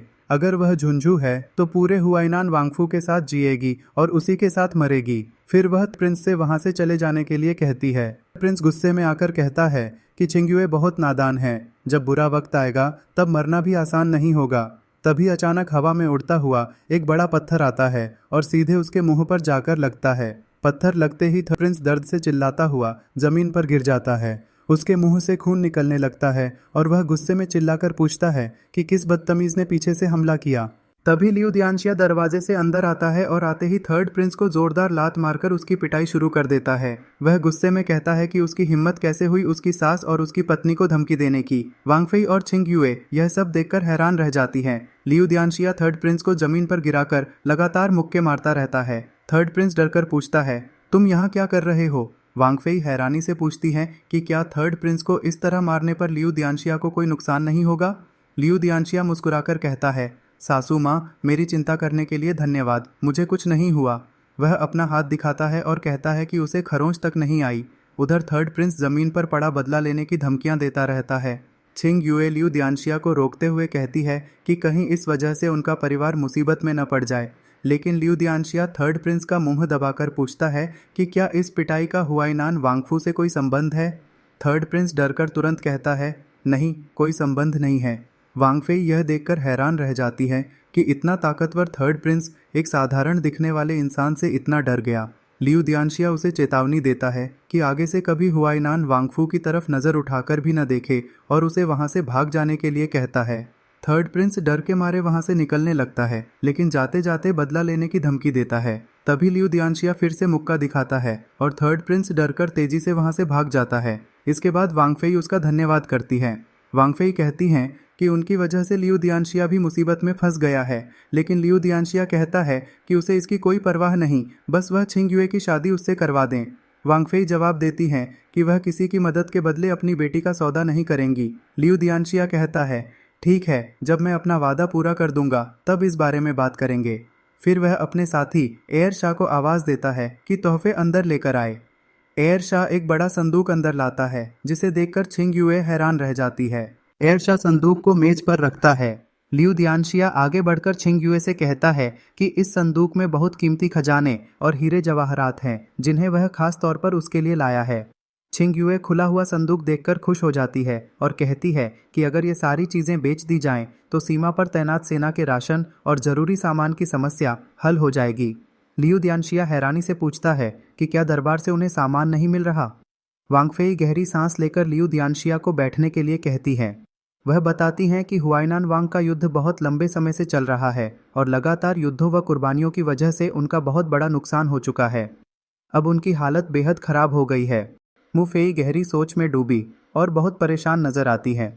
मुफेई भावुक होकर मेज पर जोर से हाथ मारती हैं, जबकि बाकी दोनों चुपचाप उनकी बातें सुनते रहते हैं। मुफेई खड़ी होकर आगे बढ़ती हैं और आंगन की तरफ देखते हुए अपनी बात जारी रखती हैं। इसके बाद वह वापस मेज के पास आती हैं और छिंगयुए का हाथ पकड़कर उसे दिलासा देती हैं। इस दौरान लियू दियांशिया उन्हें ध्यान से देखता है और फिर उनसे कुछ सवाल पूछता है। लियू दियांशिया मुस्कुराकर उन्हें भरोसा दिलाता है कि उनकी परेशानी का हल जरूर निकलेगा। छिंगयुए बहुत उदास और चिंतित दिखाई देती है। मुफेई फिर उसका हाथ थपथपाकर उसे हिम्मत देती है। छिंगयुए सिर झुकाकर चुपचाप बैठी रहती है, जबकि मुफेई और लियू दियांशिया के बीच बातचीत जारी रहती है। लियू दियांशिया शांति से मुफेई की मजबूरियां सुनता रहता है। मुफेई और छिंगयुए एक दूसरे का हाथ थामे बैठी रहती हैं, जबकि लियू दियांशिया गंभीरता से उनकी बातें सुनता है। लियू दियांशिया अपनी ठोड़ी पर हाथ रखकर गहरी सोच में डूब जाता है, जबकि छिंगयुए अब भी परेशान बैठी रहती है। मामले को पूरी तरह समझने के बाद लियू दियांशिया आगे बढ़कर इसे हल करने का फैसला करता है। वह खड़ा होकर छिंगयुए के पास जाता है और उसे हिम्मत देता है। यह सुनकर छिंगयुए के चेहरे पर थोड़ी उम्मीद दिखाई देने लगती है। छिंगयुए उसके साथ चलने के लिए तैयार हो जाती है, जबकि मुफेई उन्हें जाते हुए देखकर कुछ राहत महसूस करती हैं। अगले ही दृश्य में लू रेनचेंग, जो हूबू शिलांग है, एक कार्यालय में प्रवेश करता है जहां लू होंगशेंग पहले से मौजूद होता है। लू रेनचेंग और चेनजू लू होंगशेंग के सामने खड़े होकर हिसाब किताब और पैसों की जानकारी देते हैं। चेनजू आदर के साथ हाथ जोड़कर रकम का पूरा विवरण बताता है, जिसे लू होंगशेंग ध्यान से सुनता है। लू रेनचेंग मुस्कुराकर लू होंगशेंग को सलाह देता है और दोनों इस बात पर सहमत नजर आते हैं। चेनजू चिंतित होकर आगे के खर्चों के बारे में सवाल करता है। तभी बाहर से लियू दियांशिया की हंसी सुनाई देती है। अगले ही पल लियू दियांशिया, छिंग युए और उनका साथी बड़े दरवाजे से अंदर प्रवेश करते हैं। लियू दियांशिया कमरे में आकर लू होंगशेंग के सामने खड़ा हो जाता है, जबकि लू रेनचेंग और चेनजू आदर से झुक जाते हैं। लू होंगशेंग उसे हैरानी और गुस्से से देखता है। लियू दियांशिया पूरे आत्मविश्वास के साथ लू होंगशेंग से पैसे की मांग करता है। लू होंगशेंग तिरस्कार भरी मुस्कान के साथ उसकी मांग ठुकरा देता है। यह देखकर लियू दियांशिया गुस्से में कमरे में टहलने लगता है। वह गुस्से में लू होंगशेंग के बिल्कुल पास जाकर खड़ा हो जाता है, लेकिन लू होंगशेंग फिर भी उसे घमंड से मना कर देता है। लियू दियांशिया आखिरी बार उसके चेहरे के बिल्कुल करीब जाकर सवाल करता है, लेकिन लू होंगशेंग अब भी अपनी बात पर अड़ा रहता है। अचानक लियू दियांशिया जोरदार मुक्का मारता है, जिससे लू होंगशेंग पीछे गिर जाता है। दरवाजे पर खड़ी छिंग युए हैरानी से अपना मुंह ढक लेती है, जबकि उनका साथी मुस्कुरा उठता है। लू होंगशेंग अपना घायल चेहरा पकड़कर दर्द और गुस्से से चिल्लाता है और धमकियां देने लगता है, जबकि लियू दियांशिया बिल्कुल शांत खड़ा उसे देखता रहता है। लियू दियांशिया गुस्से में मेज पर जोर से हाथ मारता है। मेज 2 टुकड़ों में टूट जाती है और उस पर रखी किताबें बिखर जाती हैं। यह देखकर लू होंगशेंग डर के मारे पीछे दीवार से जा लगता है। लियू दियांशिया धीरे धीरे उसके करीब जाता है और बेहद डरावने अंदाज में आखिरी बार सवाल पूछता है। लू होंगशेंग डर के मारे कांपते हुए तुरंत हामी भर देता है। इसके बाद लियू दियांशिया फिर मुस्कुराने लगता है, दोस्ताना अंदाज में उसके कंधे पर हाथ रखता है और अपने साथी को अंदर से चांदी लाने का इशारा करता है। उसका साथी चांदी से भरे 3 भारी बक्से अंदर लाकर मेज पर रख देता है। लियू दियांशिया मुस्कुराकर लू होंगशेंग से कहता है कि इन बक्सों को उठाने के लिए अपने लोगों को बुला ले। डर और मजबूरी में लू होंगशेंग चेनजू को इशारा करता है कि वह लोगों को बुलाकर चांदी के बक्से उठवा दे। चेनजू आदर से सिर झुकाकर वहां से चला जाता है। खंभे के सहारे खड़ी परेशान दिखाई देती है। वह सोचती है कि लू दारेन इस बात का बदला जरूर लेंगे और शायद लियू दियांशिया 6th हाइनेस को आम नागरिक बना दिया जाएगा। तभी लिनफेंग लियू दियांशिया पीछे से आता है और उसे चलने के लिए कहता है। लिनफेंग मुस्कुराते हुए कहता है कि अगर देर हुई तो लू दारेन अपना इरादा बदल देंगे। लड़की मन ही मन सोचती है कि वह एक पागल शहजादे से प्यार कर बैठी है।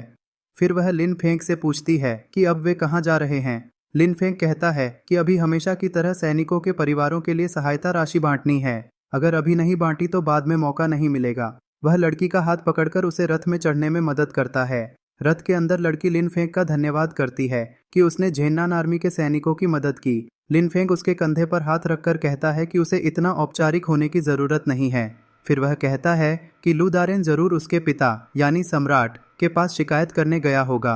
लिनफेंग आगे कहता है कि सम्राट उससे पैसे वापस करने को कहेंगे, इसलिए उन्हें जल्दी से वांग फेई को ढूंढकर झेन्नान आर्मी के परिवारों को बुलाना होगा और सारे पैसे बांट देने होंगे। लड़की उसे लिनफेंग कहकर धन्यवाद देती है। लिनफेंग मुस्कुरा देता है। दूसरी तरफ लू दारेन एक आदमी को आदेश देता है कि वह तुरंत एयर दियांशिया 2nd हाइनेस को पूरी बात बता दे। वह आदमी वहां से चला जाता है और लू दारेन गुस्से में कहता है कि अगर उसने लिनफेंग को आम नागरिक नहीं बनवाया तो वह उसका पोता कहलाएगा। अगले दृश्य में एक और महिला वांग फेई रथ के पास खड़ी इतनी सारी चांदी देखकर हैरान हो जाती है। पहली लड़की अपनी माँ वांग फेई से कहती है कि अभी इन बातों का समय नहीं है, सबसे पहले झेन्नान आर्मी के परिवारों को महल में बुलाने का आदेश दीजिए। लिनफेंग पीछे खड़ा सब देख रहा होता है और वांग फेई गंभीरता से उसकी ओर देखती है। वांग फेई उसकी बात मान जाती है और सभी को बुलाने का आदेश देती है। अगले दृश्य में महल के आंगन में बहुत से गरीब लोग और उनके बच्चे इकट्ठा दिखाई देते हैं, जो चिंतित नजर आ रहे होते हैं। एक औरत और उसकी बेटी आपस में बात करती हैं कि क्या आज सचमुच उन्हें सहायता राशि मिलेगी। तभी एक आदमी कहता है कि जब वांग फेई ने बुलाया है तो यह बात जरूर सच होगी।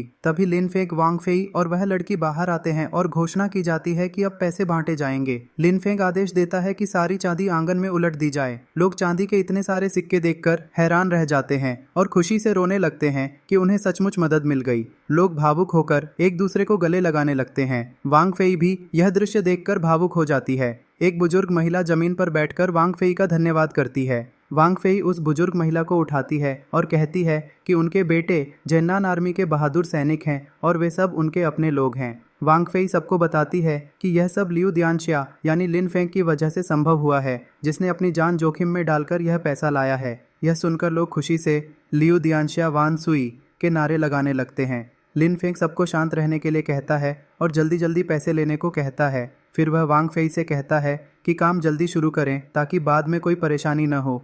इसके बाद पैसे बांटने का काम शुरू हो जाता है। लिन फेंग अपने हाथों से लोगों को पैसे बांटता है। लड़की उसे देखकर सोचती है कि आम लोगों के सामने उसमें शहजादों वाला जरा भी घमंड नहीं है। लिन फेंग लड़की के पास आता है और पूछता है कि क्या ये पैसे काफी हैं? अगर कुछ बच जाएं तो बाकी पैसे नानजियांग भेज दिए जाएं। लड़की मन ही मन सोचती है कि लिन फेंग का उसे पत्नी कहकर बुलाना अब उसकी आदत बनता जा रहा है और अगर वह अपनी शर्त पूरी कर देगा तो वह सचमुच उसकी पत्नी बन जाएगी। लिन फेंग यह सुनकर खुश हो जाता है कि उसने खुद यह बात मानी है। तभी अचानक महल के सैनिक आते हैं और बताते हैं कि सम्राट का आदेश आया है। सैनिक लिन फेंग से उनके साथ चलने के लिए कहते हैं। लड़की घबरा जाती है, लेकिन लिन फेंग उसे भरोसा दिलाता है कि उसे कुछ नहीं होगा। अगले दृश्य में लू दारेन सम्राट के सामने रोते हुए शिकायत कर रहा होता है।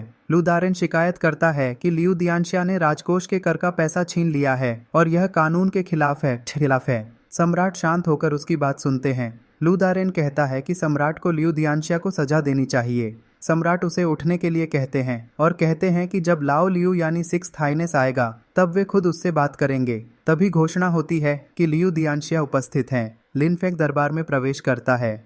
एयर दियानशिया सेकंड हाइनेस उसे गुस्से से देखते हुए खड़ा हो जाता है और उससे माफ़ी मांगने के लिए कहता है। लिन फेंग आराम से सम्राट के पास जाकर पूछता है कि क्या उन्होंने उसे बुलाया है। एयर दियानशिया कहता है कि सम्राट के सामने नाटक मत करो, तुम्हें सजा देने के लिए बुलाया गया है। लिन फेंग पूछता है कि आखिर उसने कौन सी गलती की है। एयर दियानशिया गुस्से में चिल्लाता है कि क्या वह बहरा है जो उसकी बात नहीं सुन रहा। इस पर लिन फेंग भी गुस्से में उसकी ओर उंगली उठाकर कहता है कि वह सम्राट से बात कर रहा है और एयर दियानशिया बार बार बीच में बोलकर क्या साबित करना चाहता है। क्या वह खुद को सम्राट से भी बड़ा समझता है? एयर दियानशिया घबरा जाता है और सम्राट से कहता है कि उसका ऐसा कोई इरादा नहीं था, वह तो सिर्फ लू दारेन की तरफ से बोल रहा था। सम्राट कहते हैं कि सफाई देने की कोई ज़रूरत नहीं है। सम्राट लिन फेंग से पूछते हैं कि लू दारेन ने बताया है कि उसने कर का पैसा छीन लिया है, क्या यह सच है? लिन फेंग जवाब देता है कि उसने पैसा नहीं छीना बल्कि झेन्नान आर्मी के परिवारों में बांट दिया है, जो एयर दियानशिया की फिजूल खर्ची से कहीं बेहतर है। लू दारेन फिर चिल्लाकर कहता है कि लिन फेंग झूठ बोल रहा है, उसने पैसे छीने हैं और बहुत से लोगों ने यह सब अपनी आंखों से देखा है। इस पर सम्राट एयर दियानशिया से इस बारे में पूछते हैं। एयर दियानशिया झुककर माफी मांगता है और कहता है कि उसने कोई पैसा नहीं लिया और न ही राजकोष से कोई मदद मांगी है। सम्राट गुस्से से लिन फेंग की ओर देखते हैं और पूछते हैं कि क्या यह सब सच है। लिन फेंग बस मुस्कुरा देता है। तभी एक मंत्री दरबार में आकर सम्राट को सूचना देता है कि लियू दियानशिया जो पैसा लेकर गया था वह इस समय वांगफू में झेन्नान आर्मी के परिवारों में बांटा जा रहा है। तभी लिन फेंग लियू दियानशिया सिक्स्थ हाइनेस उनके पीछे आकर उन्हें गौर से देखने लगता है। सम्राट दोनों की बातें ध्यान से सुन रहे होते हैं। सम्राट सोचते हैं कि लिन फेंग ने उनकी एक बहुत बड़ी परेशानी दूर कर दी है, क्योंकि राजकोष में कमी होने की वजह से वे पहले सैनिकों की सहायता राशि के बारे में फैसला नहीं ले पा रहे थे। फिर वे लू दारेन की ओर देखकर इस मामले में उनकी राय पूछते हैं। लू दारेन परेशान दिखाई देते हैं और लिन फेंग की ओर देखते हैं। लिन फेंग भी उन्हें गुस्से से घूरता है और मन ही मन सोचता है कि अगर लू दारेन ने यह मामला नहीं छोड़ा और सारी बातें बाहर आ गईं तो नुकसान उन्हीं का होगा। तभी लू दारेन जमीन पर घुटनों के बल बैठकर सम्राट से माफी मांगते हैं और कहते हैं कि गलती उन्हीं की थी, वे जरूरत से ज्यादा सख्त हो रहे थे। इसके बाद दृश्य बदलकर पानी पर बने सुंदर पुलों पर पहुंच जाता है, जहां बहुत से लोग इकट्ठा हैं। दो आम आदमी आपस में बात कर रहे होते हैं कि इस बार इस समारोह में लियू दियानशिया यानी लिन फेंग भी हिस्सा लेने आ रहे हैं। दूसरा आदमी पूछता है कि क्या वही पागल शहजादा? पहला आदमी कहता है कि हाँ वही, उसने सुना है कि वह परिवार की लड़की के लिए आया है ताकि अपना हुनर साबित कर सके। तभी अगले दृश्य में लिन फेंग अपने एक साथी के साथ पुल पर चलते हुए आता है और कहता है कि यहाँ तो बहुत रौनक है। फिर वह सामने खड़ी लड़कियों को देखकर उन्हें आवाज देता है। लिन फेंग उन तीनों लड़कियों को दा नियांगजी, एर नियांगजी और शियाओ नियांगजी कहकर बुलाता है और कहता है कि तुम सब भी यहाँ आ गई हो। तीनों लड़कियां उसकी ओर देखती हैं। उनमें से लाल कपड़े पहनी लड़की कहती है कि जब तुम यहाँ आए हो तो हम तुम्हारा मजाक उड़ाने जरूर आएंगी, जबकि दूसरी लड़की सिर्फ इतना कहती है, गुड लक।